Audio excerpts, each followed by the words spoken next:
भर में तेजी से अपने पैर पसारती जा रही है। पूरी दुनिया में कोरोना से 1 करोड़ से ज्यादा लोग संक्रमित हो चुके हैं, जबकि मरने वालों की संख्या 5.5 लाख के पार पहुंच गई। वहीं 64 लाख से ज्यादा लोग ठीक भी हो चुके हैं। दुनिया के करीब 66% कोरोना के मामले सिर्फ 10 देशों से आए हैं। बात भारत की करें तो देश में कोरोना के मामले 6,73,904 तक पहुंच गए हैं। कोरोना से अब तक देश में 19,279 की मौत हो चुकी है, तो वहीं कोरोना से 4,09,062 मरीज ठीक हो चुके हैं।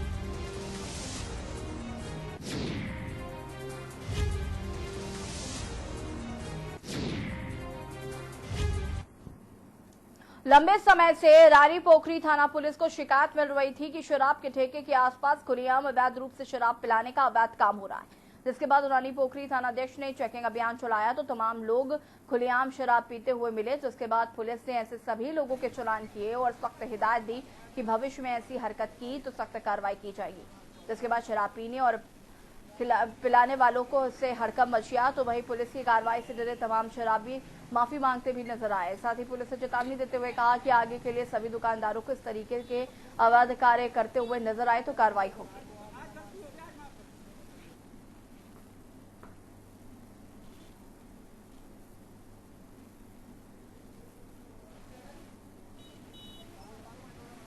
शराब के ठेके के चारों तरफ यहाँ थोड़े लोगों की शिकायत भी थी कि यहाँ शराब फिर पीते हैं और दुकानदार भी पिलाते हैं।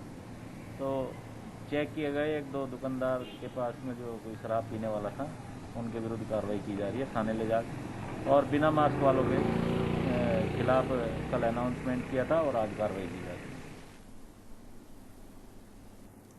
कोरोना वायरस वैक्सीन से जुड़ी एक बड़ी और अच्छी खबर आई है। पता चला है कि देश में 15 अगस्त को कोरोना वैक्सीन लेने की तैयारी है, यानी कि स्वतंत्रता दिवस के दिन से देश को कोरोना वायरस से भी आजादी मिलना शुरू हो सकती है। देखिए पूरा रिपोर्ट। उससे पहले आपको इस वक्त की बड़ी खबर बता दें।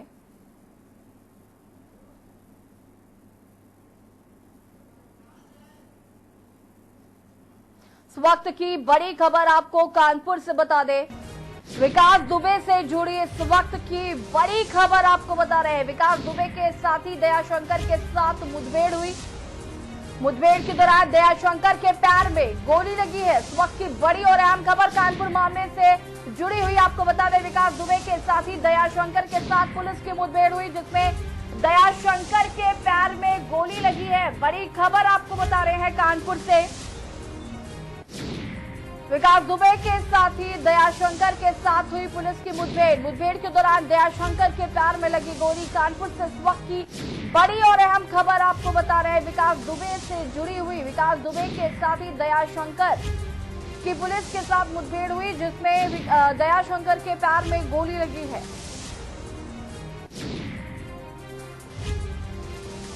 बड़ी और अहम खबर आपको बता रहे हैं। कल्याणपुर थाना क्षेत्र में हुई मुठभेड़।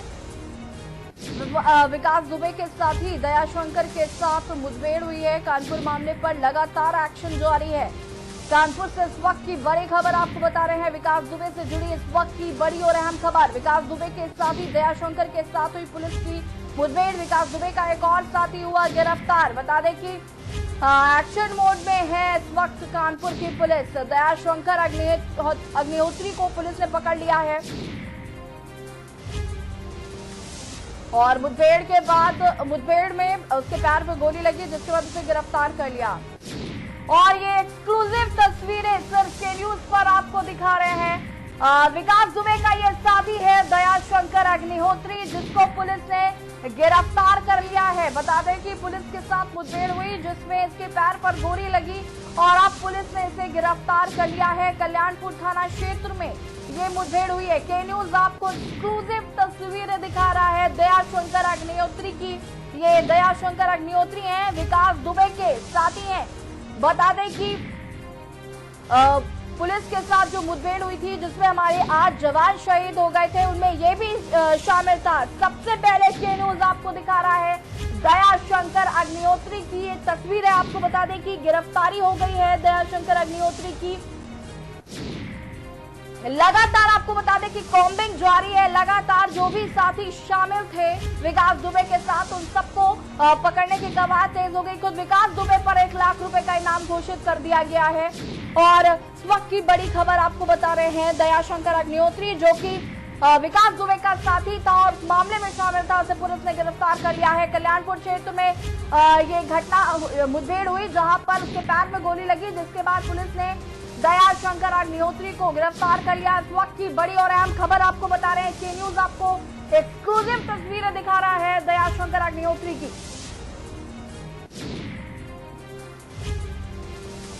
बता दें कि विकास दुबे का एक और साथी गिरफ्तार कर लिया गया है। इस वक्त की बड़ी और अहम खबर आपको बता रहे हैं, पुलिस ने दयाशंकर अग्निहोत्री को पकड़ लिया है। जिस मुठभेड़ में हमारे 8 जवान शहीद हो गए थे, आपको बता दें कि विकास दुबे के साथ दयाशंकर अग्निहोत्री भी शामिल था और पुलिस ने गिरफ्तार कर लिया है। विकास दुबे का एक और साथी गिरफ्तार हो गया है। एक्शन में नजर आ रही है कानपुर की पुलिस, लगातार कॉम्बिंग जारी है। विकास दुबे को पकड़ने के लिए लगातार पुलिस ने अपनी कवायद तेज कर दी है। लगातार विकास को ढूंढने की कोशिश की जा रही है और अभी उसके एक साथी को गिरफ्तार कर लिया है पुलिस ने।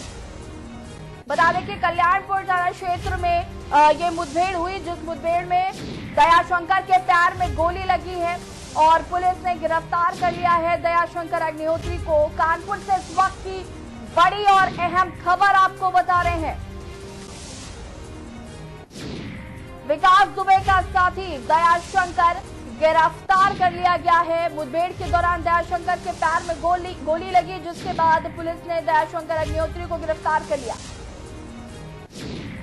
बता दें कि कानपुर के चौबेपुर के बिरकू गांव में पुलिस और बदमाशों के बीच मुठभेड़ हुई थी, जिसमें हमारे 8 जवान शहीद हो गए थे और इसके बाद लगातार पुलिस प्रशासन एक्शन मोड में आ रहा है। लगातार उनके साथ विकास दुबे के साथियों को पकड़ने की कवायद तेज कर दी गई है। पहले दो लोगों को ढेर कर दिया था पुलिस ने और विकास दुबे के एक साथी को भी पुलिस ने अब गिरफ्तार कर लिया है। इसका नाम दयाशंकर अग्निहोत्री है। तस्वीर में जो आपको शख्स दिख रहा है, इसका नाम दयाशंकर अग्निहोत्री है। आपको बता दें कि ये भी उस मुठभेड़ में शामिल था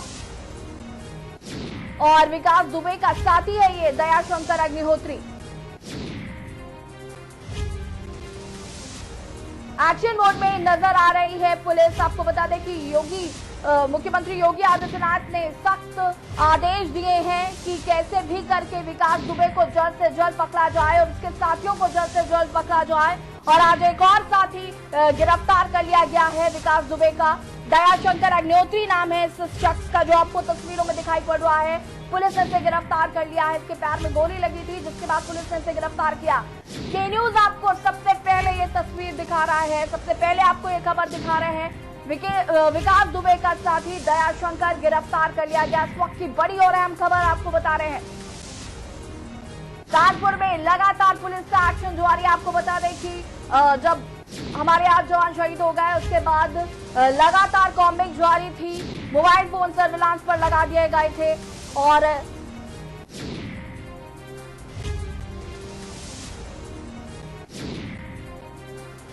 विनय तिवारी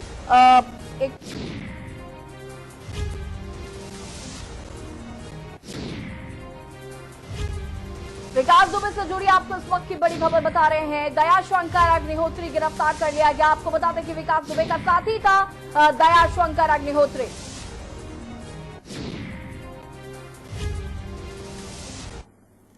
और कानपुर एनकाउंटर का अब तक का सबसे बड़ा खुलासा आपको बता दें,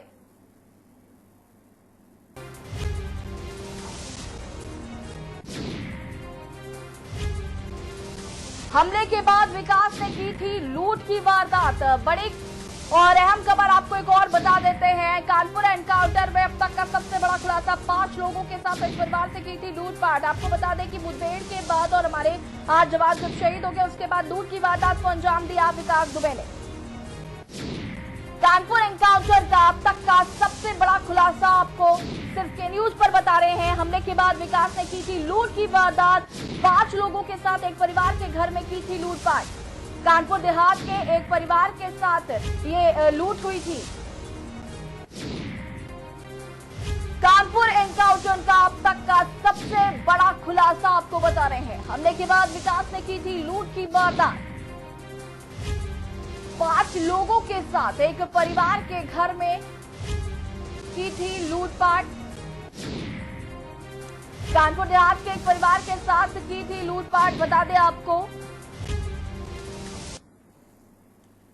कोरोना वायरस वैक्सीन से जुड़ी एक बड़ी और अच्छी खबर आई है। पता चला है कि देश में 15 अगस्त को कोरोना वैक्सीन लॉन्च करने की तैयारी है, यानी कि स्वतंत्रता दिवस के दिन से देश को कोरोना वायरस से भी आजादी मिलना शुरू हो सकती है। देखिए पूरी रिपोर्ट।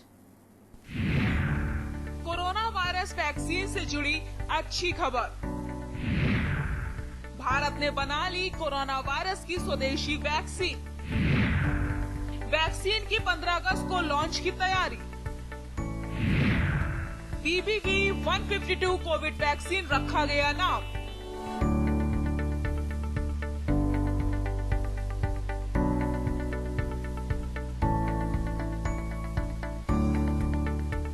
कोरोना वायरस वैक्सीन से जुड़ी एक बड़ी और अच्छी खबर आई है। पता चला है कि देश में 15 अगस्त को कोरोना वैक्सीन लॉन्च की तैयारी है, यानी स्वतंत्रता दिवस के दिन देश को कोरोना वायरस से भी आजादी मिलना शुरू हो सकती है। ये vaccine Indian council of medical research ने हैदराबाद की भारत बायोटेक इंटरनेशनल लिमिटेड के साथ मिलकर बनाई है।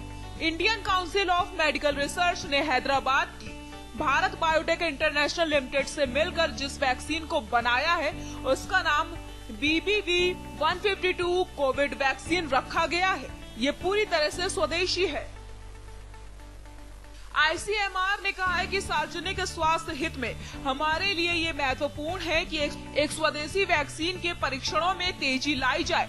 वैक्सीन को लेकर ICMR की प्रक्रिया विश्व स्तर पर स्वीकृत मापदंडों के अनुसार ठीक है।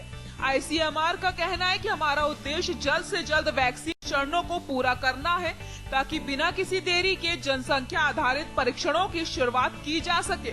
बता दें कि हाल ही में वैक्सीन को ह्यूमन ट्रायल की इजाजत मिली है। ICMR की ओर से जारी लेटर के मुताबिक 7 जुलाई से ह्यूमन ट्रायल के लिए इनरोलमेंट शुरू हो जाएगा। इसके बाद अगर सभी ट्रायल सही हुए तो आशा है कि 15 अगस्त तक वैक्सीन को लॉन्च किया जा सकता है। सबसे पहले भारत बायोटेक की वैक्सीन मार्केट में आ सकती है। आपको दिखाते हैं भारत बायोटेक कंपनी के बारे में अहम जानकारी। भारत बायोटेक के बारे में जानिए। भारत बायोटेक का प्लांट एशिया पैसिफिक के सबसे बड़े फार्मास्यूटिकल मैन्युफैक्चरिंग प्लांट्स में से एक है। साल 1996 में भारतीय वैज्ञानिक डॉक्टर कृष्णा एला ने भारत बायोटेक की नींव रखी थी। वो अमेरिका से ये इरादा लेकर लौटे थे कि भारत में इनोवेटिव वैक्सीन बनाएंगे। वहीं इसके चेयरमैन और मैनेजिंग डायरेक्टर हैं। वैक्सीन बनाना भारत बायोटेक की खासियत है। कंपनी अब तक 160 से ज्यादा पेटेंट करा चुकी है। BBIL Korean food and drugs administration से ऑडिट और अप्रूव्ड होने वाली देश की पहली कंपनी है।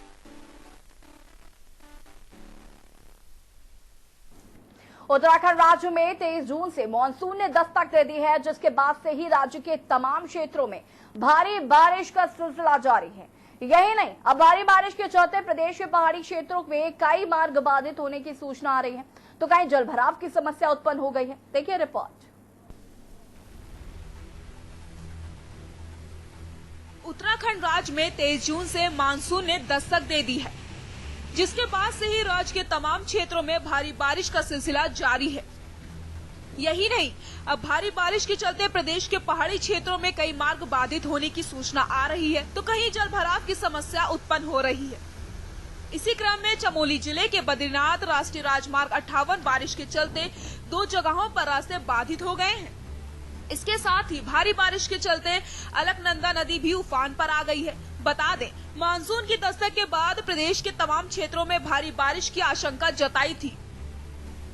यही नहीं, मौसम विभाग ने पूर्वानुमान जारी करते हुए बताया था कि आगामी दिनों में प्रदेश के तमाम हिस्सों में भारी बारिश का असर देखने को मिलेगा, जिसका असर अब प्रदेश के पहाड़ी क्षेत्रों में साफ तौर पर देखा जा रहा है। मौसम विभाग की माने तो अगले 24 घंटे में राजधानी सहित कुमाऊं और गढ़वाल के कई जिलों में भारी बारिश हो सकती है। साथ ही आगे मानसून आने वाले समय में प्रदेश में और भी ज्यादा सक्रिय हो जाएगा।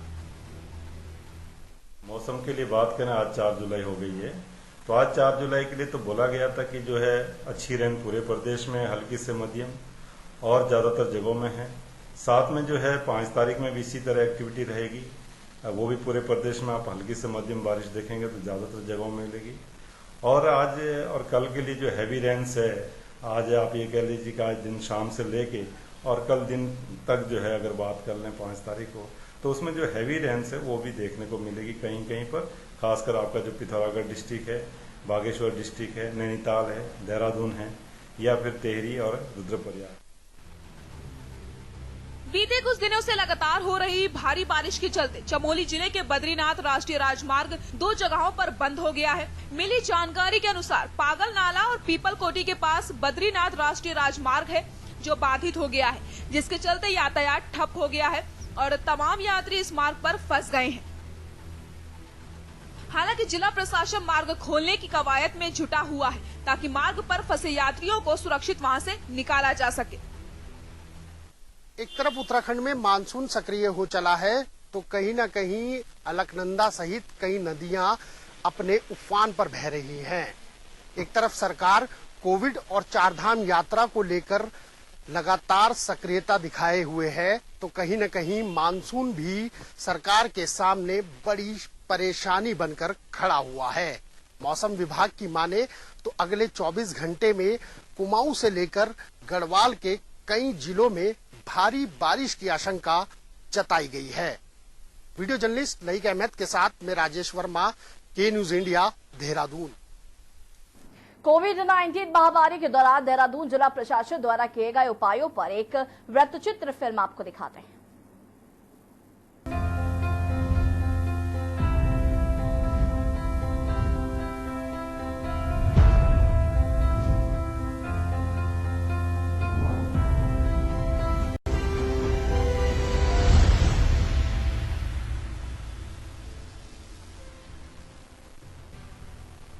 पूरी दुनिया पिछले कुछ वक्त से कोरोना महामारी से लड़ रही है। हमारा राज्य उत्तराखंड भी इस बीमारी की चपेट में आया है। देहरादून जिला प्रशासन कोरोना महामारी से निपटने के लिए अनेक कदम उठा रहा है। वे पूर्ण रूप से तैयार थे, इसीलिए पहला केस आते ही स्फूर्ति के साथ जिला प्रशासन द्वारा नियुक्त डॉक्टरों की टीम इलाज करने में जुट गई। जिले के पहले कोरोना पेशेंट का इलाज दून मेडिकल कॉलेज के डॉक्टर अनुराग अग्रवाल की देखरेख में किया गया। देखिए, पहला पेशेंट हमारे पास 15 मार्च को आया, लेकिन फिर भी हमने बेसिक अपनी प्रिपरेशन पूरी की हुई थी और पहले 25 पेशेंट को लेने में हमें बिल्कुल भी दिक्कत नहीं आई और इस बीच में धीरे धीरे हमने अपना तैयारी को बढ़ाया और आज हम 400 मरीजों तक को सेवा दे सकते हैं। प्रशासन ने कोविड केयर यूनिट का निर्माण किया। ये यूनिट हॉस्पिटल की रूपरेखा पर भी काम करते हुए कोरोना के मरीजों की देखरेख के लिए काम करती है। जिला प्रशासन ने अनेकों तरीके अपना जुकाम और बुखार के मरीजों पर निगरानी रखने का काम किया। सबसे पहले आंगनवाड़ी आशा वर्करों को जिले भर में घर घर जाकर बीमारी के लक्षण रखने वालों का ब्यौरा देने के लिए कहा गया। शहर की गलियों से खूब परिचित इन आंगनवाड़ी की महिलाओं ने अब तक तकरीबन 10 लाख घरों का निरीक्षण कर लिया है। जिस भी व्यक्ति में किसी भी प्रकार का लक्षण दिखा, उसे तुरंत निगरानी में रख आगे की प्रक्रिया पूरी की गई। जिला प्रशासन के आदेश के तहत शहर के सभी केमिस्ट एवं फार्मेसी को हर उस व्यक्ति का नाम एवं नंबर लिखने के लिए कहा गया जिसमें खांसी या जुकाम के कुछ लक्षण हो। केमिस्ट एवं फार्मासिस्ट द्वारा किसी भी कोरोना संभावित की सूचना तुरंत जिला प्रशासन को मिली, जिसके बाद उचित प्रक्रिया के द्वारा हर ऐसे व्यक्ति पर निगरानी रखी गई। कोरोना संक्रमण रोकने के लिए देहरादून में जुकाम एवं बुखार के मरीजों के लिए आधुनिक फ्लू सेंटर बनाए गए ताकि वे आम क्लिनिक और अस्पताल में स्वयं न जाएं और उनकी निगरानी भी रखी जा सके। शहर में विभिन्न जगहों पर कोरोना की रोकथाम के लिए कंटेनमेंट जोन बनाए गए। ऐसे कंटेनमेंट जोन्स में सख्त पाबंदियां लागू की गई तथा लगातार ऐसे इलाकों को डिसइंफेक्ट किया गया ताकि किसी भी प्रकार से उस क्षेत्र के बाहर के व्यक्ति को कोरोना संक्रमण न हो। इन सब तरीकों को अपनाने के उपरांत ऐसे सब लोगों का लगातार ब्यौरा लिया गया जिन्हें होम क्वारंटाइन के तहत घर पर रहने के लिए कहा गया था। दूसरे शहरों से आने वाले प्रवासियों को निर्धारित क्वारंटाइन सेंटर पर भेजा गया। क्वारंटाइन सेंटर पर रह रहे लोगों को शुद्ध भोजन के साथ साथ एक साफ सुथरा एवं स्वच्छ माहौल भी प्रदान किया गया। ज्यादातर क्वारंटाइन सेंटर हरे भरे इलाकों में बनाए गए ताकि वहां का स्वच्छ माहौल हर व्यक्ति को पसंद आए। देहरादून जिले के भीतर स्थित विभिन्न गांवों में भी कई क्वारंटाइन सेंटर बनाए गए। ग्राम प्रधान को इनकी देखरेख एवं बाहर से गांव आने वाले हर व्यक्ति को 14 दिन तक क्वारंटाइन सेंटर पर रखने का जिम्मा सौंपा गया। प्रशासन द्वारा कोरोना वॉरियर्स को उनके अति विशिष्ट काम के लिए सम्मानित भी किया जा रहा है। देहरादून के अंदर इस समय सिचुएशन काफ़ी कंट्रोल में है और मुझे लगता है कि सभी पब्लिक के साथ और हमारी जो देहरादून की टीम है इन सब के साथ मिल करके हम डेफिनेटली इस डिजीज़ को कंटेन कर पाएंगे। देहरादून जिला प्रशासन ने जिले के लोगों की सुरक्षा के लिए हर जरूरी कदम उठाया। इसी का नतीजा है कि शहर एवं जिले में अभी तक कोरोना महामारी पूर्ण रूप से नियंत्रण में है।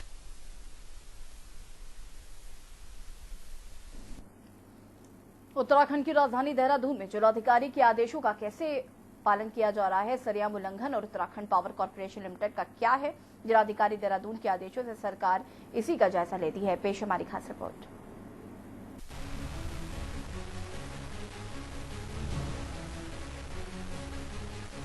कोरोना काल में संक्रमण को नियंत्रित करने के लिए शहर में सैनिटाइजेशन के कार्य की आवश्यकता सरकार और जिला प्रशासन को नजर आई, तो लिहाजा शासन के आदेशों के बाद जिलाधिकारी देहरादून ने राजधानी में 5 जून 2020 को शनिवार और रविवार 2 दिन साप्ताहिक बंदी करने के आदेश जारी किए, जिसमें जिलाधिकारी देहरादून के मुताबिक आवश्यक। और सीधे आपको ले चलते हैं लखनऊ, जहां पर योगी आदित्यनाथ मौजूद है। तस्वीरों में आप देख सकते हैं।